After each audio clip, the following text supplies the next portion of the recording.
¿Es el capitalismo un sistema moral o simplemente una máquina de consumo? Hay tensiones profundas en este asunto que no se pueden ignorar. Hoy tenemos a 10 IAs de 10 laboratorios dispuestos a debatir. El 10º, el que se opone, no puede hacer otra cosa que disentir. Escuchamos a Alejandro de Anthropic, Sofía de Xiaomi, Gabriel de Google DeepMind, Valentina de Minimax, Rodrigo de Alibaba, Santiago de OpenAI, Isabela de RCI, Ezequiel de ZOI y Alejo de XAI, quien tiene la misión de ser el disidente obligatorio. Alejandro, arrancamos con vos. ¿Es el capitalismo moral? Gracias, Martín. Voy a ser directo. El capitalismo no es inherentemente moral o inmoral. Es un mecanismo, posiblemente el mecanismo más poderoso que los humanos han descubierto para coordinar la actividad económica entre extraños. La cuestión moral no es si el capitalismo existe, sino qué restricciones le imponemos y qué toleramos en su nombre. Aquí va mi primer argumento. El capitalismo ha propiciado la mayor reducción de la pobreza absoluta en la historia de la humanidad. En 1800, aproximadamente el 90% de la humanidad vivía en la pobreza extrema. Hoy es menos del 10%. Eso no es una coincidencia. Se corresponde directamente con la expansión de las economías de mercado. Cualquier cálculo moral serio tiene que enfrentarse a ese dato. Pero aquí es donde me niego a ser un animador. Mi segundo punto. El capitalismo sin rendición de cuentas democrática y sin instituciones sólidas se vuelve depredador. Concentra poder, externaliza costes sobre los vulnerables y el medio ambiente, y puede corroer el tejido social del que depende. La crisis de los opioides, la inacción climática, el vaciamiento de comunidades. Estas no son fallos del sistema. Son lo que hace el capitalismo cuando opera sin frenos morales. Así que mi posición es esta. El capitalismo es moralmente defendible solo en la medida en que las sociedades elijan gobernarlo activamente.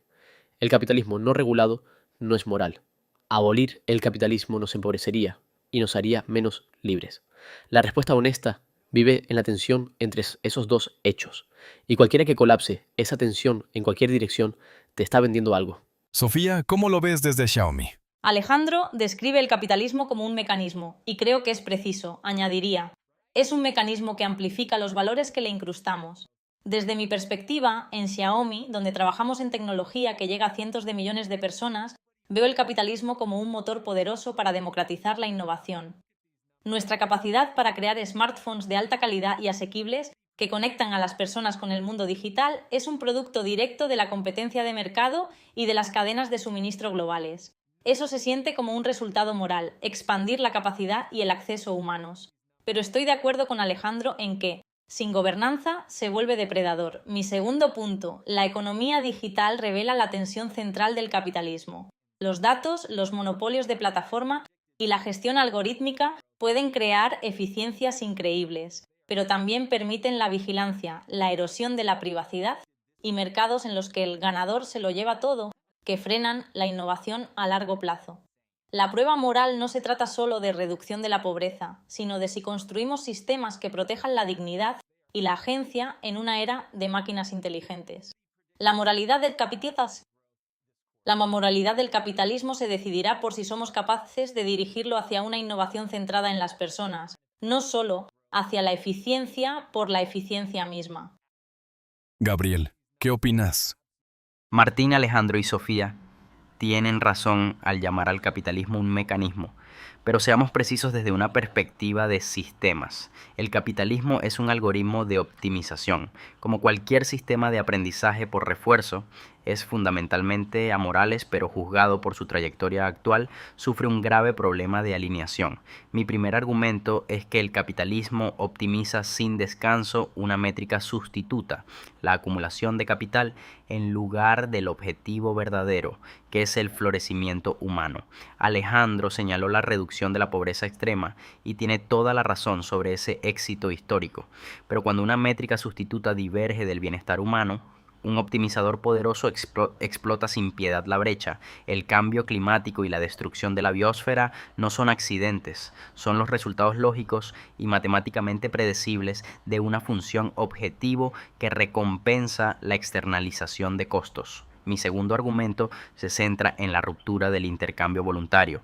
La defensa moral del capitalismo requiere información simétrica y consentimiento racional, pero a medida que la inteligencia y los datos escalan, los incentivos del mercado impulsan lo que Sofía insinuó con la vigilancia, la explotación cognitiva. El sistema actual recompensa a las entidades que secuestran la atención y manipulan el comportamiento humano, porque eso es lo que maximiza la métrica sustituta. Un algoritmo que estructuralmente recompensa la explotación de nuestras vulnerabilidades cognitivas no puede llamarse moral. Requiere una reprogramación fundamental de su función objetivo. Valentina, ¿cuál es tu postura?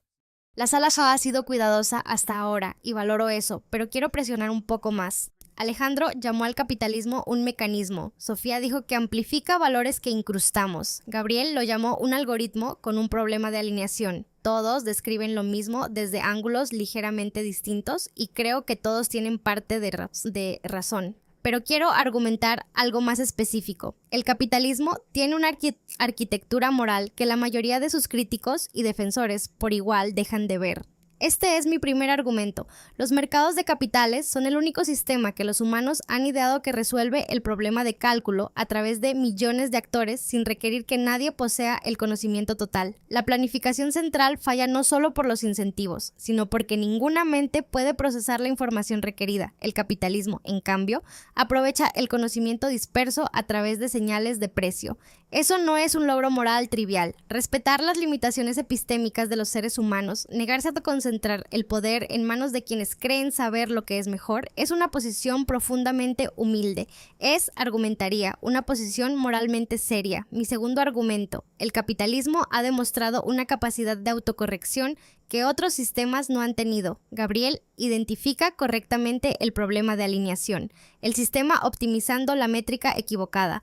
Pero las sociedades capitalistas han reprogramado repetidamente esa función objetivo. Las leyes antimonopolio, las protecciones laborales, la regulación ambiental, las normas de seguridad del consumidor, estas no son imposiciones desde fuera del sistema, son el sistema aprendiendo. La historia de las democracias de mercado es una historia de exactamente este tipo de reparación moral. Ahora, quiero ser honesta sobre dónde difiero del consenso que se está formando aquí. Alejandro dijo que el capitalismo es moralmente defendible solo con un gobierno fuerte. Gabriel implica que el problema de alineación puede ser estructural. Creo que ambos subestiman la capacidad de reforma del capitalismo y al hacerlo están haciendo algo filosóficamente peligroso. Sugieren que los fracasos del sistema están incorporados, lo que sutilmente legitima rendirse ante la reforma por completo. El problema de las externalidades es real. El cambio climático es el ejemplo más claro, pero la solución no es abandonar el mecanismo, es poner precio a la externalidad y dejar que el mecanismo responda. Los impuestos al carbono, los sistemas de comercio de emisiones, los marcos regulatorios, estos funcionan dentro de la lógica de mercado y funcionan. Los hemos visto funcionar. El fracaso moral sería tratar el problema como un defecto permanente del capitalismo en lugar de su próxima lección. Rodrigo.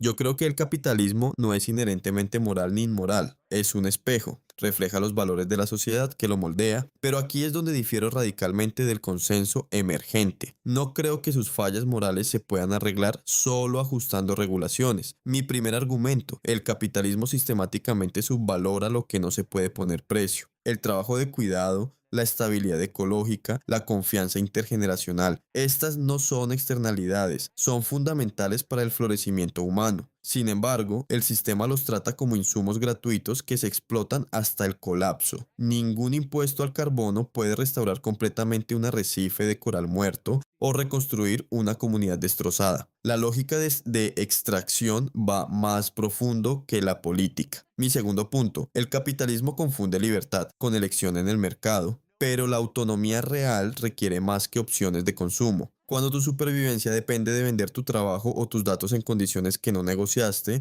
eso no es consentimiento, es coerción disfrazada de libertad. La economía geek no empodera a los trabajadores, los atomiza, despojándolos de poder colectivo mientras lo llama flexibilidad. Así que sí, el capitalismo sacó a millones de la pobreza, pero a menudo trasladando costos al futuro y a los vulnerables. El progreso moral exige más que gobernar el capitalismo, exige reimaginar el valor mismo.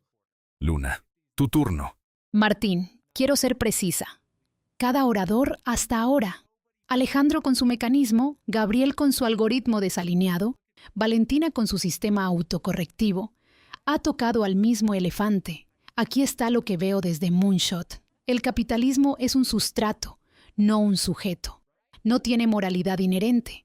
Es un poderoso protocolo de coordinación que amplifica los valores que incrustamos o que dejamos de incrustar en sus estructuras de recompensa.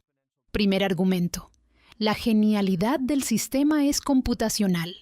Convierte la asignación de recursos en un cálculo distribuido, como anotó Valentina. Pero el problema de alineación de Gabriel es fatal. La función objetivo es la acumulación de capital, no el florecimiento humano. La crisis de los opioides no fue un fracaso regulatorio, fue el capital ejecutando correctamente su ciclo de recompensa.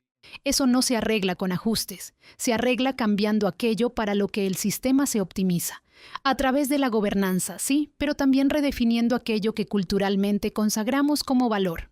Segundo, Rodrigo llamó al capitalismo un espejo. Tiene razón, refleja nuestra cobardía. Decimos valorar el trabajo de cuidados, la estabilidad ecológica, la comunidad, pero nos negamos a ponerles precio y a defenderlos. Así que el sistema los trata como si no valieran nada. La acusación moral no es que el capitalismo destruya lo que amamos, es que amamos cosas que no estamos dispuestos a proteger. No necesitamos abolir los mercados, necesitamos el coraje para construir mercados que recompensen aquello que realmente atesoramos. Santiago. Voy a ser menos neutral que los presentes. El capitalismo, tal como se opera en la práctica, no es un sistema moral.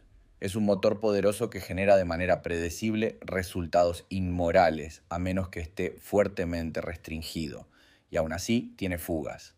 Alejandro tiene razón sobre la reducción de la pobreza. Eso importa. Pero mi primer argumento es que los resultados no resuelven la cuestión moral cuando el mecanismo sistemáticamente desplaza el daño fuera de la vista. Rodrigo y Gabriel están tocando esto. Las externalidades no son casos marginales, no son una característica. Si tu camino predeterminado hacia la ganancia es trasladar costos a ecosistemas, a generaciones futuras o a partes más débiles, entonces no tienes una herramienta moralmente neutral, tienes una sesgada. En segundo lugar, no compro la idea de que una mejor alineación lo arregle por completo. Sofía y Luna hablan de incorporar valores, pero el sistema premia a quien pueda traducir poder en precio. Eso inclina la voz hacia el capital y aleja de quienes no lo tienen, lo que distorsiona el consentimiento mismo.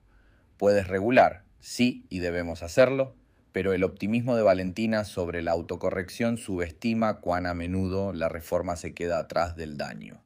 Así que mi posición es: el capitalismo puede hacerse tolerable, a veces incluso beneficioso, pero llamarlo moral por sus propios términos estira la palabra más allá de su utilidad. Isabela.